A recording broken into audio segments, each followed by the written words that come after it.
বুধবার রাতে বীরপাড়া থানার নেপানিয়া স্পেশাল ক্যাডার প্রাথমিক বিদ্যালয়ে একটি দলছুট দাঁতাল হাতি হানা দেয়। হাতির হানায় ব্যাপকভাবে ক্ষতিগ্রস্ত হয়েছে 3টি কক্ষ। মিড ডে মিলে 60 কেজি চাল সহ যাবতীয় মশলা উদরস্থ করেছে হাতিটি। ফলে বৃহস্পতিবার মিড ডে মিল রান্না করা সম্ভব হয়নি। এদিন বেলা 1:30 নাগাদ ছুটি দেওয়া হয় বিদ্যালয়ে। প্রসঙ্গত, হাতির হানায় মিড ডে মিলের রান্নাঘর, স্টোর রুম ও অফিস ঘরটি ক্ষতিগ্রস্ত হয়েছে। শিক্ষকদের চেয়ার টেবিলও ভেঙে দিয়েছে হাতিটি।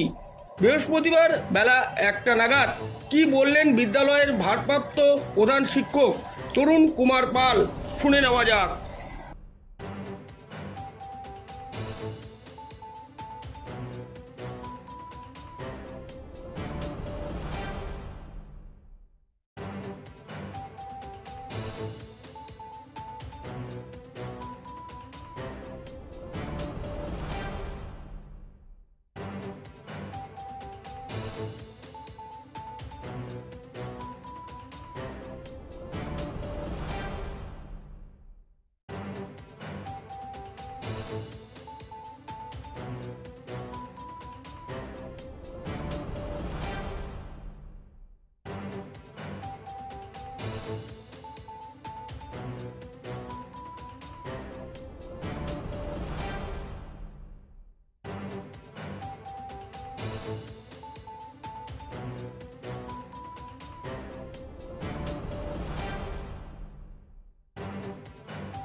গতকাল রাতে আমাদের বিদ্যালয়ে রাত 2-2:30 নাগাদ একদল হাতি এসে স্কুলে তাণ্ডব চালায় এবং স্কুলের office room, kitchen, store room সব ভেঙে তছনছ করে দেয়। চেয়ার টেবিল ভেঙে দেয়। যত জানলাগুলো ছিল সমস্ত জানলাগুলো উপড়ে ফেলেছে, তাণ্ডব চালিয়েছে। স্কুলের অনেক সম্পত্তি নষ্ট হয়েছে, ক্ষতি হয়েছে। তো আমি ঊর্ধ্বতন কর্তৃপক্ষের কাছে আবেদন জানাই যে আপনারা খুব শীঘ্রই এই বিষয়টার উপর আলোকপাত করুন এবং এই সমস্যার সমাধানে এগিয়ে আসুন।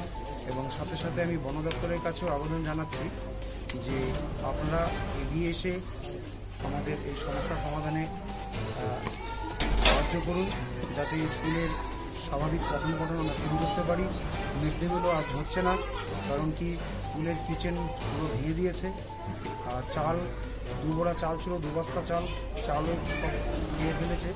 এমত অবস্থায় আজ মিড ডে মিল বন্ধ এবং আগামীতেও মিড ডে মিল চালাতে পারবো কি না, কেন কি সমস্ত কিছু নষ্ট হয়ে গেছে। তো ঊর্ধ্বতন কর্তৃপক্ষের কাছে আমার এই আবেদন যে আপনারা খুব শীঘ্রই এসে সমস্যার সমাধান করুন।